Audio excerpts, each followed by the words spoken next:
Menurut Amin Rais, negara demokrasi menjamin kebebasan berpendapat setiap orang. Terlebih lagi yang menjadi poin perbedaannya terkait dengan masalah bangsa. Amin Rais menyebut Teddy Indrawijaya sebagai sekretaris kabinet telah melampaui batas kewenangannya, sehingga harus diberi tugas lain yang tidak menempel pada Presiden Prabowo Subianto. Karena diklaim kerap menghambat tamu yang ingin bertemu Presiden.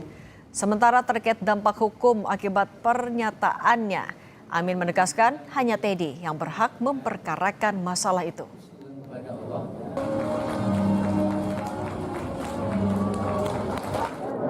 Aku yakin demokrasi itu berjalan baik kalau kebebasan mengungkapkan pendapat yang dijamin Undang-Undang Dasar kita itu tidak dibatasi, tidak diberangus.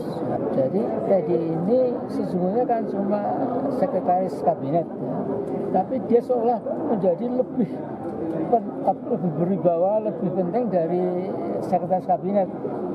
Dia bisa memilah-milah tamu mana yang bisa diterima, kemudian tokoh mana yang bisa terima, mana yang tidak. Gitu. Saya tidak menyebut nama, tapi saya punya teman menteri, ya, Menko, ya, yang bilang sama saya, Mas Amin, saya itu kadang-kadang mau ketemu presiden saya itu tidak bisa, karena kata Teddy tidak ada waktu atau belum ada waktu gitu. Padahal Pak Prabowo ada. Saya diberitahu ahli-ahli hukum itu, Komdiki tidak berhak. Ya, jadi yang berhak itu si Teddy, nah itu baru akan dibawa ke pengadilan. Sementara itu, Menteri Komunikasi dan Digital Mutia Hafid membantah narasi jika kementeriannya akan menempuh jalur hukum atas video Amin Rais. Menurutnya, jalur hukum yang dilakukan Komdigi sesuai kewenangan yang diatur dalam undang-undang, yakni menghapus dan menutup akses suatu akun atau konten secara terstruktur. Sementara mengenai gugatan terhadap Amin Rais, Mutia bilang bukan kewenangan Komdigi. Simbol dimulainya kegiatan hari ini. Dari Komdigi jelas bahwa kita akan melakukan langkah-langkah sesuai dengan tugas Komdigi yang diamanahkan di Undang-Undang ITE ketika menemukan hoax dan juga ujaran kebencian. Apa langkah-langkah dan kewenangan Komdigi, teman-teman bisa cek sendiri ya. Jadi salah satunya adalah melakukan take down. Jadi melakukan take down itu adalah juga bagian dari proses langkah hukum yang memang menjadi kewenangan Komdigi. Tentu yang akan kita lakukan, ini kan ada beberapa media yang bukan media ya, mungkin saya nggak tahu media atau bukan, tapi seolah-olah akan ada gugatan dan lain-lain yang tidak benar, itu bukan kewenangan Komdigi. Komdigi jelas menyatakan bahwa langkah yang diambil Komdigi adalah sesuai kewenangan Komdigi di Undang-Undang ITE.